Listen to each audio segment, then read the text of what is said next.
પીજીવીસીએલમાં ગઈકાલ સવારથી ભુજ, અંજાર, મોરબી, સુરેન્દ્રનગર સવારમાં સાયક્લોનિક પવન અને વરસાદ સાથે પવન સાથે વરસાદ ચાલુ થયો ત્યારથી લાઈનો ફોલ્ટમાં વરસાદના હિસાબે અને સાયક્લોનિક પવનના હિસાબે ઝાડવાઓ પડી જવાથી અને ભારે પવનના હિસાબે તારો ભેગા થવાથી ફીડરો અને ગામડાઓમાં પાવર સપ્લાય અફેક્ટ થયો હતો. અને ત્યાર પછી બપોર પછી રાજકોટ સિટી, રાજકોટ જિલ્લામાં અમરેલી, ભાવનગર, બોટાદ ત્યાં પણ આ જ પ્રમાણે ભારે પવન અને વરસાદથી અમારી લાઈનો અને પાવર સપ્લાયને નુકસાન થયું હતું.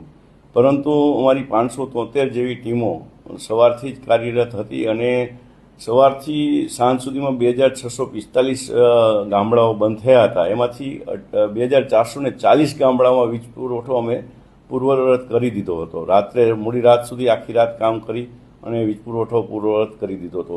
હાલમાં પણ અત્યારે પણ સવારથી, કારણ કે રાત્રે થાંભલાનું રિસ્ટોરેશન કરવું શક્ય હોય એટલે સવારથી જ્યાં જ્યાં થાંભલાઓ પડી ગયેલા છે અને એની હિસાબે ગામડાઓ હજી પણ બંધ છે એ અમે બપોરના 12 સુધીમાં વીજ પુરવઠો તમામ ગામડામાં શક્યતા પૂર્વવત કરી દે એવા અમારા પ્રયત્નો છે.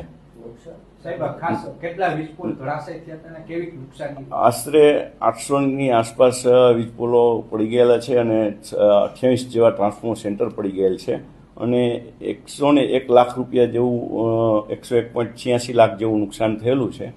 અને હાલમાં તમામ જગ્યાએ ટીમો કાર્યરત છે અને વીજ પુરવઠો પૂર્વવત કરવા માટે અમારા પૂરતા પ્રયત્નો છે અને લોકોને વહેલામાં વહેલી તકે વીજ પુરવઠો પૂર્વવત કરી દઈશું. ખાસ કરીને ગઈકાલે એવી પણ કેટલીક કમ્પ્લેનો આવી હતી કે ફોન રિસીવ નથી થતા, એને લઈને શું સામાન્ય સંજોગોમાં જ્યારે પણ આવી પરિસ્થિતિનું નિર્માણ થતું હોય, જ્યારે એકદમ અચાનક જ પવન અને ભારે વરસાદ ચાલુ થાય ત્યારે જનરલી સેફટી પર્પઝથી પણ અમે વીજ પુરવઠો બંધ કરી દેતા હોઈએ છીએ કે જેથી કરીને તાર તૂટવાથી કોઈ અકસ્માત ન થાય.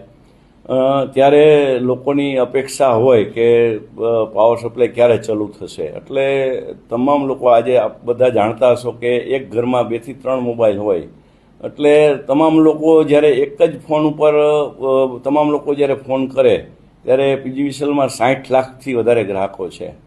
ત્યારે આ વસ્તુ એટ એ મોમેન્ટ પરિસ્થિતિ સર્જાતી હોય છે. જનરલી નોર્મલી આવું થતું નથી હોતું.